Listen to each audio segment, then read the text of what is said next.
We're diving deep today into what has to be one of the most stunning and, frankly, terrifying narrative transformations in any foundational text. It's a really stark one. We're looking at this incredible paradox. How does a single family, 70 people, when they arrive in Egypt as, honored guests? Honored and protected guests. Exactly. How do they become the state's #1 security threat in just a few generations, to the point where the government is contemplating, well, genocide? And that paradox is really the core of what we're looking at.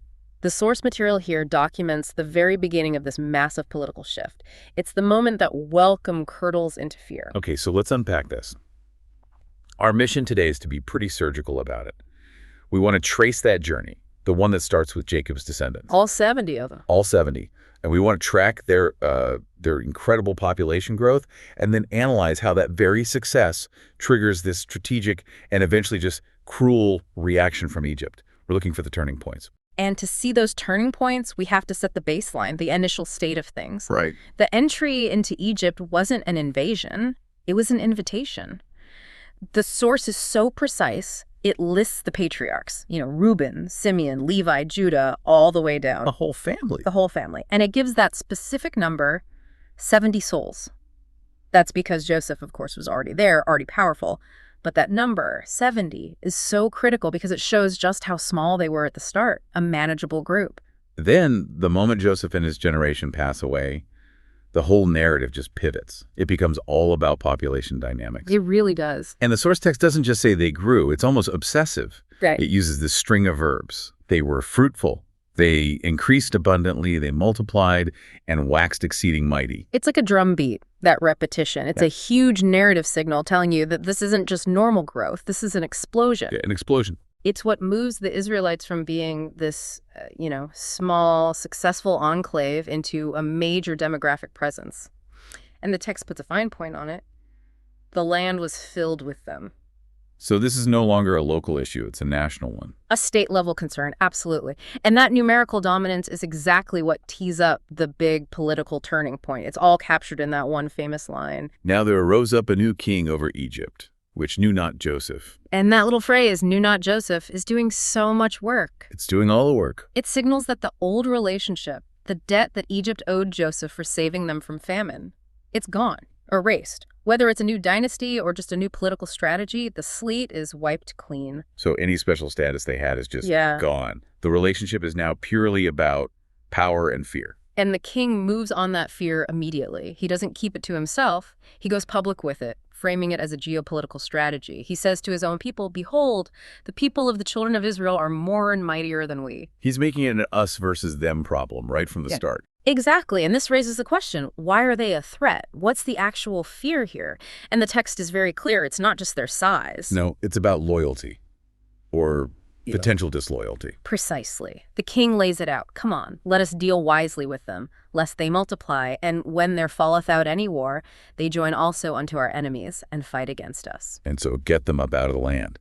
So it's a classic preemptive security move against an internal population. It is. The motivation isn't just random cruelty, not at first.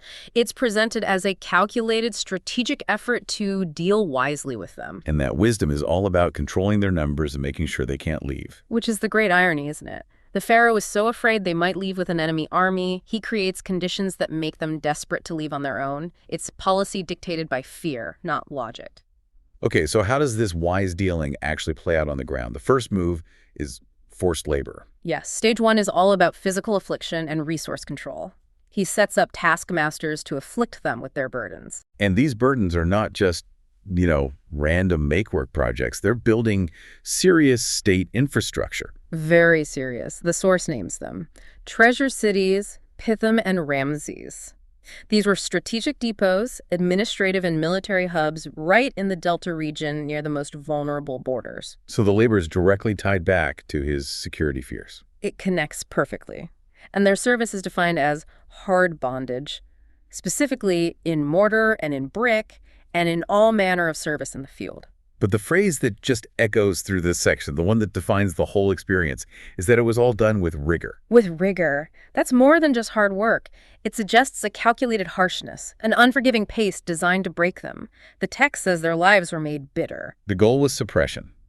exhaust them, deplete them, and hopefully slow down their birth rate through sheer physical misery. But this is where the story takes that incredible turn.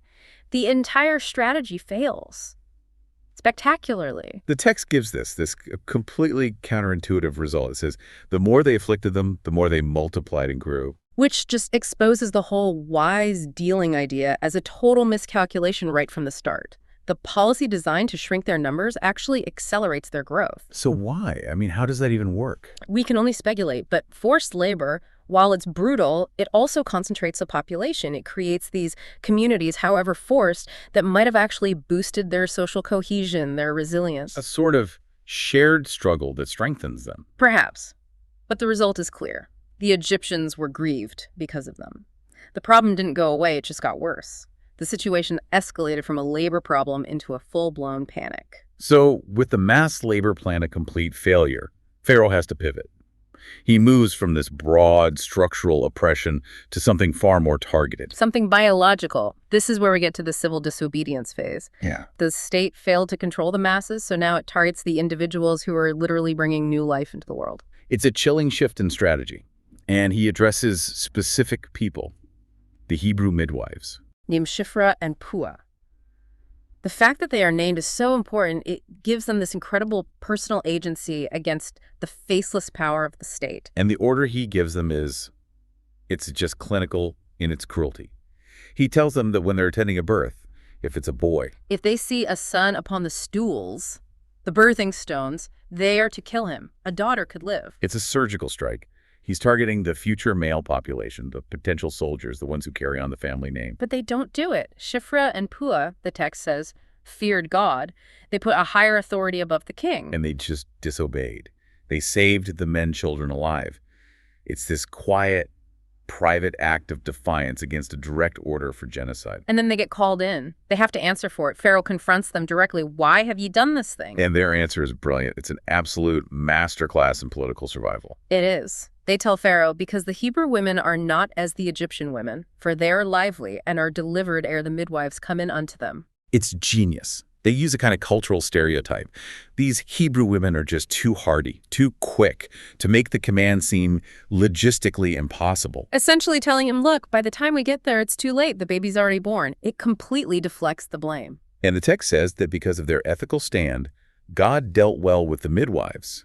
It says he made them houses, which means they prospered. And crucially, the people. They just multiplied and waxed very mighty.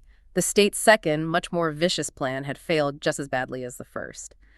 So now Pharaoh is in a corner. The forced labor plan failed. The targeted biological control via the midwives, that failed too because of their courage. He's run out of clever strategic options. There's only one thing left to do. He has to take one final, desperate measure. And this is the ultimate escalation. The strategy changes completely. It goes from a secret order to a public decree. A universal one.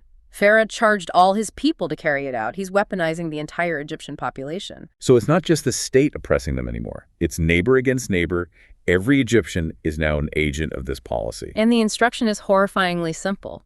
Every son that is born ye shall cast into the river, and every daughter ye shall save alive. The river, the source of all life in Egypt, becomes the instrument of death.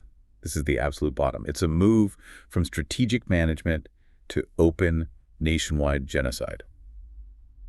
So when you step back and look at this whole sequence, what does it all mean? What's the takeaway? To me, it provides this incredibly detailed, chilling template of how state fear works, how it escalates, driven entirely by anxiety over demographic change. You can literally trace the curve. Right, there's a clear progression. You start with a theory, deal wisely with them. That's the strategic management phase. When that doesn't work, you move to structural control, hard labor, service with rigor, building cities like Pithom and Ramses. And when that fails, it accelerates into the desperate phase, outright genocidal decrees. The failure of each step just fueled the cruelty of the next one. And the power of the narrative is in those specific details, isn't it?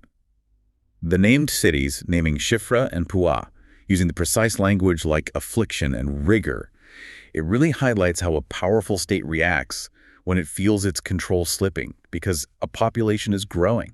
Especially a population it sees as fundamentally disloyal. So we'll leave you with this final thought, and it comes right out of the source material. The Pharaoh's absolute power, his entire state apparatus, was ultimately defeated, not by an army, not by an armed rebellion. but by the unstoppable force of reproduction and the quiet, moral resistance of just two individuals. Think about that. How profound acts of personal courage, like what we see from Shifra and Pua, can force the most powerful regime on earth to pivot, to go from sophisticated strategic oppression to just public, desperate, and ultimately self-defeating cruelty.